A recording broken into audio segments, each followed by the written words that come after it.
Welcome back to On the Clock on the Rocket Productions Network. I'm your host, Dawson McNall. My good friends Jace and Scotty will join me shortly. If you have missed any episodes of On the Clock, go find the Rocket Productions Network on Spotify, Apple Podcasts, SoundCloud, or any place you listen to your podcasts. All of our episodes are also available on the Rocket Productions YouTube channel. If you are not a subscriber, go ahead and hit that subscribe button right now. Be sure to check Rocket Productions out on Instagram, Facebook, and TikTok. We hope you well, let's get right into it. I started reading last week's intro, but we're going to get right into the Thursday night game. So last night, San Francisco played the New York Giants. They came out victorious 30-12. Beer, you told me you caught some of that game. What were some emphasis from that? Yeah, Ayuk was inactive with shoulder, so that gave Debo. He was back after week 2, so Debo had a pretty big game without wide receiver kind of 2 on there. So Debo came out. Pretty good game from him. I mean, I don't know. The Giants aren't that great of a team anyway. So Yeah, I know. Debo had 6 for 129 and a touchdown. That's solid. Average of 21 reception. I don't think – and he ran the ball once for 2 yards. So I'm guessing, with Christian McCaffrey, they're not going to use him as much as the run game, kind of like we saw towards the end of last year. But Brock Purdy still to lose in a regular season game. I saw something if he plays another 10 seasons, he's projected to finish 193-0 in regular season games, which might be a little bit of an overstatement, but, I mean – it's hard to argue with the numbers. Last night he put up 310 yards and 2 touchdowns, no picks. On 37 attempts, only 12 incompletions. So, Scotty, where do we think he falls in the grand scheme of quarterbacks? So this year I feel like kind of the top quarterbacks haven't been producing like we thought they would. Like you had Josh Allen, Joe Burrow, and Mahomes that are kind of like right now. Like none of them have had that like game that we've seen them all have in previous years. So I think right now Brock Purdy, he's just been playing a lot more simple and letting things come to him. I mean, he has so many stars around him. It's almost like Mahomes coming in as a young guy with Tyreek and Travis. He's built that base. Like, they don't need a great quarterback. He doesn't have to be the guy every play. He just has to get it to the guy. And I think he's been doing that so far. And I would say right now, out of like the start of the year, he's a top 5 quarterback. Just like off of this season alone, the first 2 weeks' performances. I think he's probably top 5 so far this year. Okay, yeah, I don't think that's crazy to say. I don't think he's a top 5 talent in the league, but so far through the first 2-3 games, he's played at a top 5 level. Yeah, because right now I would put Kirk in the top 5 right now, playing wise. He put up some good numbers, even though they're 0-2, which I mean you can factor that in a little bit, but you can't read into that completely. So we're gonna get right into our games of the week. So first we have Colorado versus Colorado State. Jace, you want to break that down a little bit for us? Yeah, 43-35 and 2 overtimes. Shador, pretty big game for him. 348 yards and 4 touchdowns. Dylan Edwards, 10 rushes, 57 yards. Travis Hunter had a big injury incident. He was taken to the hospital. It was a late hit. Yeah, it wasn't the cleanest play. But the player that hit him was receiving some not great threats. And number 11. Yeah, Dion did jump to his defense, which I think is a classy move by him. On the season, he's attempted 136 passes, completed 78% of them for 1,251 yards and 10 touchdowns, only 1 pick. I think those are some. It wasn't even his fault for the pick. It was supposed to be a caught ball and just tipped. So. And then he had some threat on the ground. He's got. Oh wait, maybe not. But he's a very mobile quarterback. But I think you could. I don't think he's the Heisman, but I think he could be in those conversations. Yeah, maybe a top 5 draft pick. Which I think you ask any NFL team and they'd rather have Caleb Williams, but I don't think anybody like the Arizona Cardinals or Shador's not that far behind. Yeah, no, I don't think developmentally he would be that far behind, and you're getting the whole package of Dion and all the media attention. So if he declares, I think he's top 10 pick for sure if he keeps playing at this level. Local guy Dylan Edwards had 10 carries for 57 yards, played well, and then Travis Hunter is likely to miss the next 3 games. So if we head into our other game of the week, I watched this one live. It was back and forth the whole time. Seahawks-Lions. Whenever they play, they normally play once a year. It's always a thriller. So, Scotty, did you catch any of that? Or I caught more of the end of it, just like towards when all the other games started ending. This game was the one still going on. And it, just as you said, last year was another classic, barn burner against these two teams, and so they're saying like put these two on prime time. Like, oh yeah, no, because these two like just fit that like gritty mentality. Like they're gonna battle it out to the end. The Lions have always fit that for me, but I think the Seahawks do too. Yeah, and yeah, Ken Walker, not a great on the ground, but like he got in the end zone. He got in the end zone. That was big for him. I think he caught a couple balls too. One reception for 11 yards, but he's been finding the end zone though. Even though he only had 43 rushing yards, he's able to find that, and that's really all that matters is getting points on the board and winning that game. Twice. And then Geno Smith played well, no picks, 328 yards. Jace, you want to talk about your guy Amon-Ra? Amon-Ra, 6 catches, 102 yards. I think did he end up getting a touchdown? No, he didn't get in there. No touchdown. So. Pretty good wise for fantasy. I think that's 16 points. 16, yeah. So not that bad of a game for him. They kind of needed it. So. And then their wide receiver 2, Josh Reynolds, had a solid game as well. 66 receiving yards on 5 catches and 2 touchdowns. He's been kind of going off like a good solid wide receiver I too for know. them. He's very touchdown dependent, which is one thing that scares me with receivers. But I don't think I'd be mad about having him on my bench or playing him at flex every once in a while. Rookie Sam Laporta also had 63 yards on 5 catches. Jahmyr Gibbs looking to get some more snaps going forward. David Montgomery looking to be out for at least the next week or two. He's still questionable, but I don't think he'll play. I think if I remember right, it was a groin injury. He had 7 carries for 17 yards and 7 catches for 39 yards. So really getting him involved in the passing game. So DK had 6 catches for 75 yards. Him and Lockett have been super consistent this year. Smith and Jigba, did he get in much at all? Did anybody see any news on him? A couple of catches, probably like 30 yards. So. Okay, well, that is going to wrap up our games of the week. We're going to send it to our sponsors, and then we will be back with the weekly wrap-up. Are you a high school football fan and wanting to support your local football team? The Rose Hill High School Gridiron gives endless opportunities to help out the football team. If you're interested in signing up, contact Heath Walsh and make a difference. Go Rockets! All right, welcome back. We are going to get right into the weekly wrap-up here. So, Jace, you want to get us started with KU at Nevada this last weekend? Yeah, KU visiting Nevada, watching the game. Not many people in the stands for Nevada, pretty empty, but both these teams kind of started slow. Not many scoring. Probably, I think it was like 7-14 maybe at half. So yeah, it wasn't that big. It ended up what was the score? I think it was like 30-24. Okay. It was like a 1-possession game, but yep. So a lot of turnover possibilities by both teams. Nevada probably could have had like 5 different fumbles. KU probably could have had a couple fumbles, but we played BYU on Saturday. Yeah, and KU was heavy favorites going into the game. They ended up squeaking it out by 7, but Nevada made a show of it. They wouldn't go down. So getting into K-State here, we lost to Mizzou 30-27. Very, very sloppy fourth quarter, both sides of the ball for K-State and Mizzou. SEC record-setting field goal was the reason we lost. It was going to be a 56-yarder, which I believe the kicker had made 1 in his career before from 55.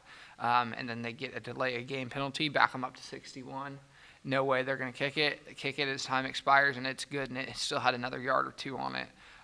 So, I mean, not much you can say there. We didn't play super well, but on the next week. And then last game we're going to talk about from last week, Appalachian State. Big win for App State, 43-28. We don't know. I feel like we don't know much about them. Just that they're like a gritty team that kind of wins a lot of these games, and then starts to slow down once league games start. But yeah, they beat the East Carolina Pirates 43-28. That's an AAC school. Yeah, Joey Aguilar 241 yards in the air, 3 touchdowns and a pick. Nate Noel, 178 yards on the ground with a touchdown. That's impressive. 26 carries, real workhorse over there. See, my boys are some dogs. Joey Aguilar also had 13 rushing yards. So, I don't know, kind of fun team to follow and watch. I lied, that wasn't the last game we're going to be talking about this week. KC, the Chiefs, played the Jaguars. Pulled out the victory in Jacksonville. It was a hot game. Travis Kelce was back, and Chris Jones was back. So, I know you guys both caught it, but anybody got any thoughts on that? Big game, kind of like the rivalry from last year, the AFC game. But the divisional round. Yep. So big win for KC after coming off the week 1 loss. So. Yeah, and we were just talking. Mahomes didn't have a great game. He had 305 yards and 2 touchdowns. Yeah. I mean, I feel like we're a little spoiled there, getting to see him do what he does. But Scotty, you want to talk about the receivers a little bit? Yeah, it was. I mean, it's kind of started off slow. I feel like Mahomes, because I know week 1 he spread the ball out to 11 different receivers. Yeah, and I'm not sure. Looking at the stat sheet here, it looks like about the same. It's like he spreads the ball so much to all these other guys. Like you got guys like Donovan Smith making catches. It's like yeah, I think he hit 11 different ones, and he didn't even or Richie James, I'm sure he targeted a couple times, but didn't have a catch. So I mean, our leading receiver had 70 yards. For 3 catches. Yeah, he spread the ball out. KT actually caught 5 passes this week instead of dropping 5 for 35 yards. Travis Kelce had 4 for 26 and a touchdown. Sky Moore was our leading receiver with 3 receptions, 70 yards, and a touchdown. So this week we play. Who do we play? The Bears. The Bears. That one, man, we can't lose that one. Bears have looked rough. Probably win by a couple touchdowns looking at the spread, but yeah, hopefully. But you never know. It's the NFL. Anything can happen. I just want Mahomes to find that one target and hit him. Like other than Kelce, I just want him to find that wide out that he can rely on and hit. Because I don't like this whole spreading out to everyone. Because I feel like it makes starting him in fantasy really hard. Yeah. Okay, we are going to go take another quick commercial break, and then we will be back with the weekend preview. If you are interested in going into a community church, then go to Victory Fellowship on South Rose Hill Road. Pastor Joe Cowell is the senior pastor, so contact him for more information at 316-776-2212. Welcome back, everybody. We are here with the weekend preview.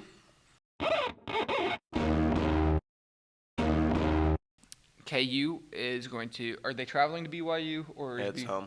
Okay, so BYU is traveling to Lawrence. They're favored by 6.5. Booth is sold out, first time in a while, and they are 6.5-point favorites. What's your prediction for the game? I feel like that 6.5 will shortly go down a few, maybe 4.5, 3.5. I feel like it will be a pretty good game between these two. Like Dawson said, 3-0, both of them. KU has been started off strong, kind of played down to competition against Nevada. Treat never likes when we play down to competition. Yeah. Ain't that right, Scotty? Yeah. Never He did. hates when we play down to competition, so hopefully KU can just put that Nevada game behind them, focus on BYU now, and yep. Yeah, because we are emerging into Big 12 play, and every win counts. Yep. You need these early wins if you want to have any shot at making the title game. That goes for KU, K-State, whoever. So what he's saying is K-State has no shot. I mean, Mizzou doesn't really count as a Big 12 game because they They were in left the Big us. Eight, They're in though. the They were in SEC. the Big Eight. So we're gonna count that as like half a game. Yeah. Okay, tell that to the commissioner. But anyways, K-State, we are going to play UFC at home. I believe we are 3.5-point favorites. UCF. Wait, what? You said UFC. Oh, sorry. Yeah, UCF, University of Central Florida. I guess they don't like it when you call them that. But injuries is the story for K-State this week. We lost senior linebacker Daniel Green out for pretty much the rest of the season, and that will more than likely effectively end his career at K-State. And Will Howard is questionable with an ankle injury. So if he does not end up getting the start, Avery Johnson would. So that would use his third game, leaving him with only one more if they want to redshirt him. But I have full confidence in whoever they put behind center. Because Avery is better. Really? Yes. He might be a better rusher. I don't know. Chuck Chaney came out saying the other day, Avery Johnson is the best quarterback on K-State's roster. K-State's quarterback depth chart, yeah. I saw somewhere that he would get the nod, but Rubley would be ready. I could see Rubley getting Them some switching in and deep out. shots, giving Avery the short stuff and letting him run the ball because, he's just an athlete. But I think that's all we got. Who does App State play this week? Let me look. Good thing we're talking about K-State's injuries. Yeah. That's a good excuse for when they lose. So App State plays the Wyoming Cowboys. You know who came out of there? That should be a sweep. Josh Allen. That should be a sweep. Tomorrow at 6, they're both 2-1. But that should be a fun game. Since we're basically talking about injuries, the Nick Chubb injury. Oh, yeah, we didn't even talk about that. We'll get into that real quick. Nick Chubb injury. We won't show the clip because it's That's disgusting. Ugh. But Bro's knee was at 90 degrees. speedy recovery to him. It's the same one he injured in college. Hoping he can bounce back because he really is one of the most fun backs to watch in all of football. All right, I think that's all the three of us have for you. So we are going to send it over to KJ and Gage with our new segment, Sports What Ifs. All right, welcome back. This is Gage and KJ. We're debuting a new Sports What Ifs segment. Alright, my first what if today is going to be, what if Derrick Rose never tore his ACL? Do you think he would be top 5 point guard? In my opinion, he would be top 5 point guard of all time. Alright, that's what I was. A lot of people can debate whether he's not going to be top 5 or it will be. My next one is, 2015 Super Bowl, Denver Broncos versus Panthers. Do you think the Panthers would win if Cam Newton would have hopped on the ball? Absolutely. I don't know about that, but all right. LeBron James, they said he was a multi-sport athlete, football and basketball. Do you think if he played football, he would have went pro?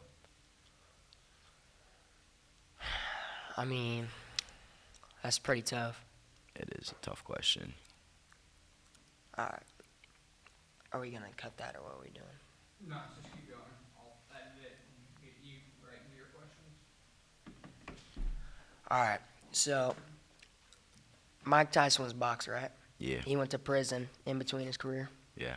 What if he never went? What do you think if he would be a better boxer than he was? Yeah, I think he would be a better boxer, but I think he's going to lose a little more matches than what he did. All right. You think Barry Sanders would be top running backs of all time if he didn't retire so early? Yeah, I think he had a person can only go so far, but I think he could have went at least a little further.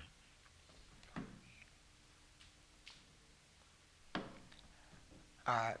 Last question. What if the Blazers drafted MJ instead of Mr. Bowie? They would have championships. I don't know how many, but they would have at least 2. You think they would have went the same as the Bulls? No, they wouldn't. He's okay, but he's not the best. LeBron James on top, baby. Boy. This is Sports What Ifs. Back to Dawson. Thank you for listening to On the Clock on the Rocket Productions Network. Remember to subscribe to Rocket Productions Network on Spotify, Apple Podcasts, SoundCloud, or wherever you listen to your podcasts. If you're not already a subscriber to Rocket Productions on YouTube, please subscribe right now. Until next time, for Jace and Scotty Carr, I'm Dawson McNall. Now,